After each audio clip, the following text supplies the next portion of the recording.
about where they were from, specific town names, just everything. I mean, just like shit that she could not have possibly known. And so I don't think that they're good. They're good at it. No, please. See, that's the thing. That's the thing.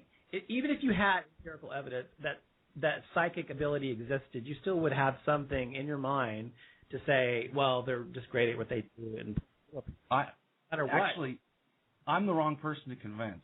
If there's better people that if you could convince them, then it'd probably be a lot easier to convince me. I've done my research into it. I have a whole stack of tarot books, astrology books, palmistry books, and at the end of it, it's just all your own brain. Just have you ever heard of the Fourier effect?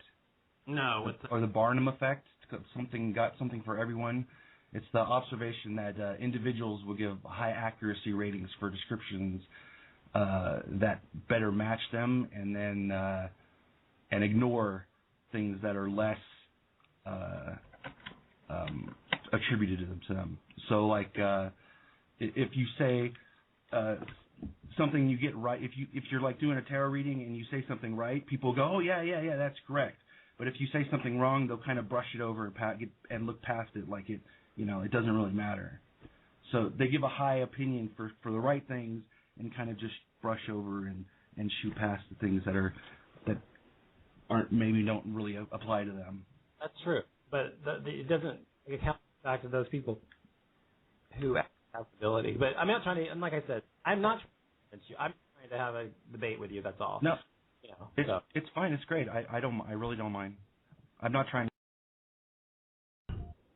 Okay, that's most of that. There was 4 minutes left. But, my mic on that show was going in and out, so it's a little annoying. So the next clip I'm going to tell you is my mother, who called the show a few years ago.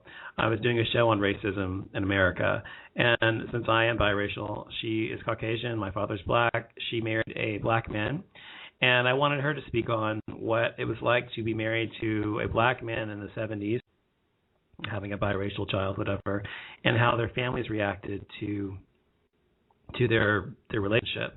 Because I think it's easy to say what it's like or whatever, but it's coming from someone who lived through it, especially in that time period in America, in the South. It's interesting to hear what she said. So here's my mom who called in. It's about 6 minutes long.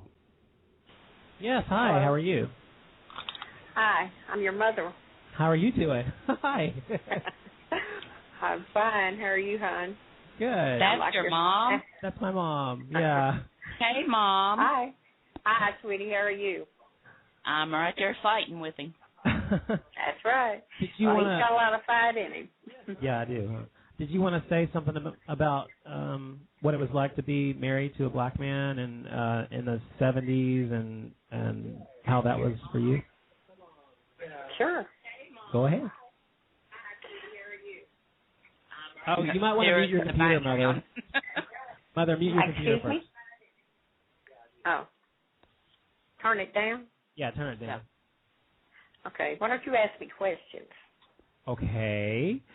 Well, when you got married, tell us about how the family reacted when they, everything that was going on around the family on your side and his side when both sides found out that you were dating each other. They just thought it was horrible, the worst thing in the world, and nobody wanted anything to do with us, and they were ashamed of you. And yes, and we moved into a small little mobile home at first in Harrell, Texas, and I was cleaning up and everything, and I went outside to get something in the car, and his dad was out there, and the guy that rented the place was there, and he said, "Oh, I didn't know you had that in there," talking about me. It was just, it was a small town, and it was in the 70s, and of course things, I think things are better than they were, but in some ways they're not. And anyway, I fell in love with his dad, and it made me no difference at all, but it was just something that, people looked down upon, like I had disgraced the whole family. And I didn't speak to my mother for a long time until we moved into an apartment in Mesquite, and my niece came up there, my cousin first, and she found out where I lived, opened the door, and there she was. Anyway, then my niece came, and, of course, they saw Donovan, and, of course, mixed babies are born, light, and they darken, later. And anyway, they saw him, and they said, "Oh, he's white." So they were all happy. I had light hair and blue eyes, so they thought I was light hair and blue eyes, yeah. Yes. And anyway, they were just all, "Oh, he's white, and I said, "No, he's not." And they thought I'd, been messing around with somebody else. But I had not. And anyway, so, of course, that made his Donovan's father angry, and, of course, that caused trouble.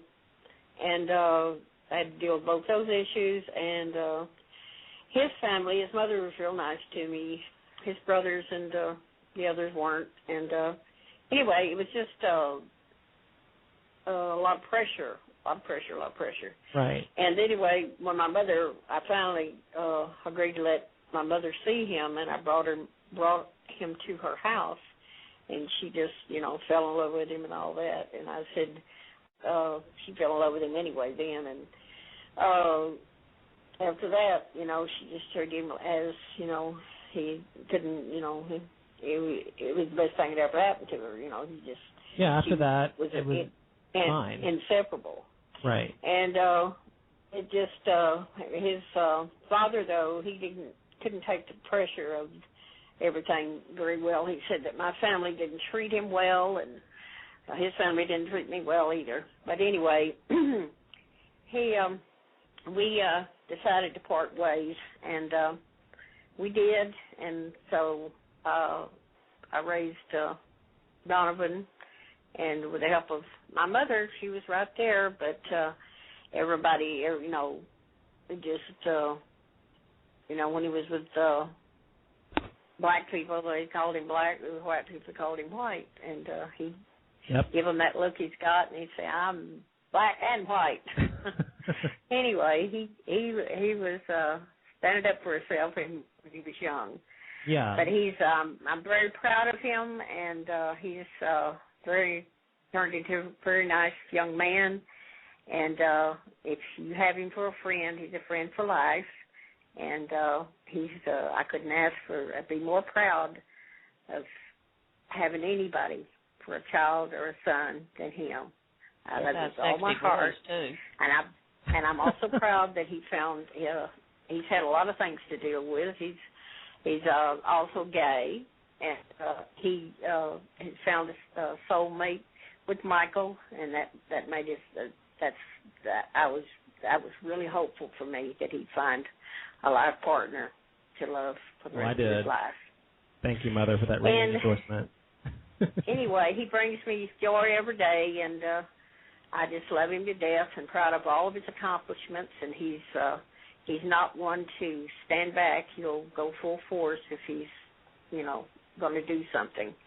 And I'm just proud of him, and every minute raising him was well worth it. Okay. I love him to death. I love you too, Mom. Okay. Thank you for calling in. Bye-bye. I love you. Bye. Bye. Yes, she is sweet. I love her very much. She's. Is she in the chat room?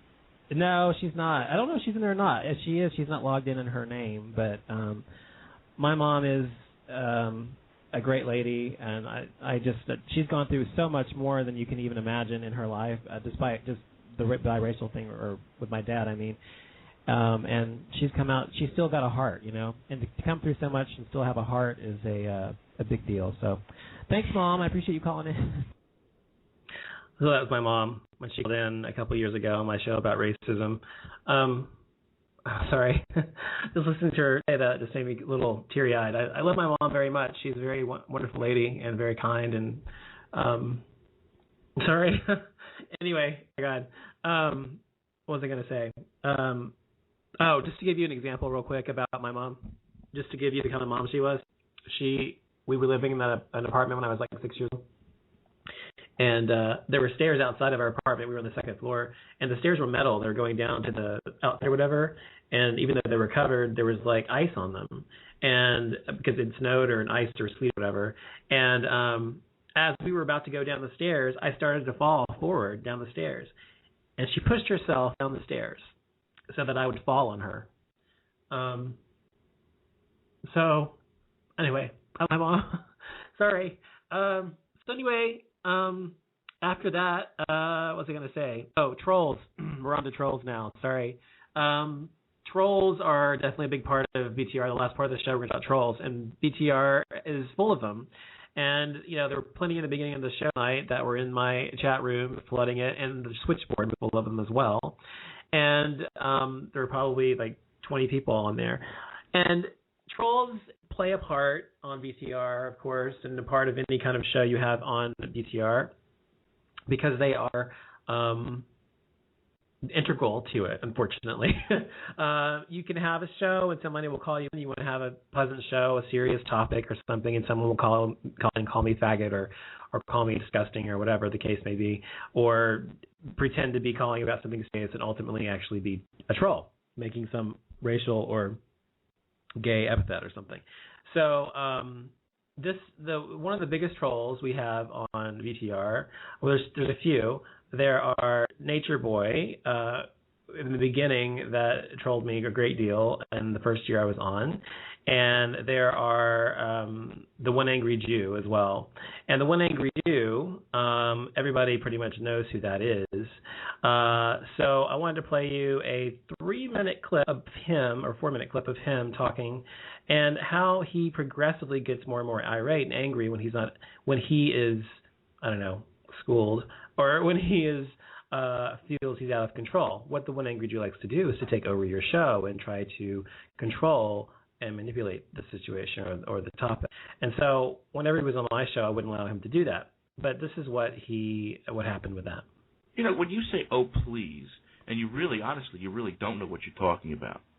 And you're talking to somebody that does know what they're talking about. So don't mute. I'm muting you because you're. Oh, you're muting me because you're afraid of what I'm saying, pissing me off. And you know that if you don't let me speak when I want to speak, I'm going to mute you. I'll let you speak in a second.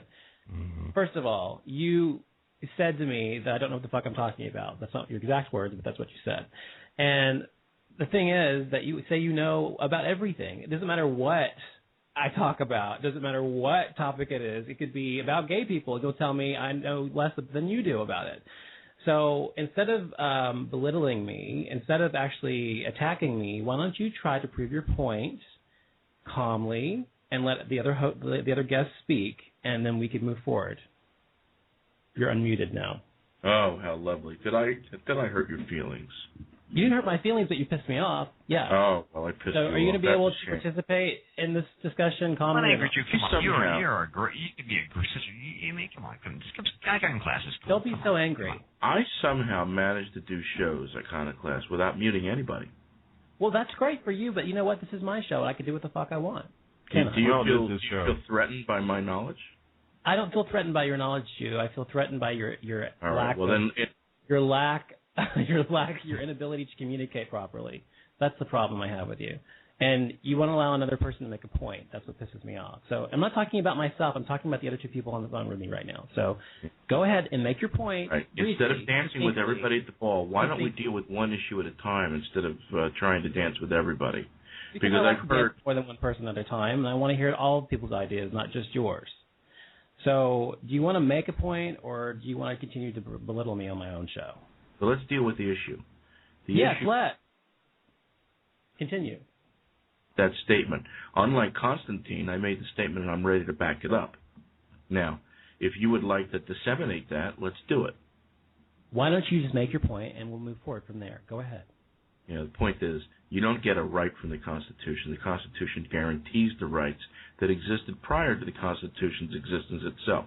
The federal Constitution is not the be-all, end-all Constitution because the state constitutions have reserved in the 10th Amendment every single right that they did not give the federal government or they did not admonish the federal government from being able to do.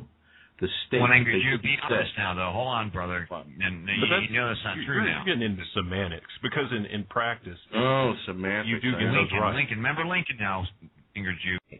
And so I wasn't debating whether we had the right or not to have guns or whatever. He's getting into all this constitutional crap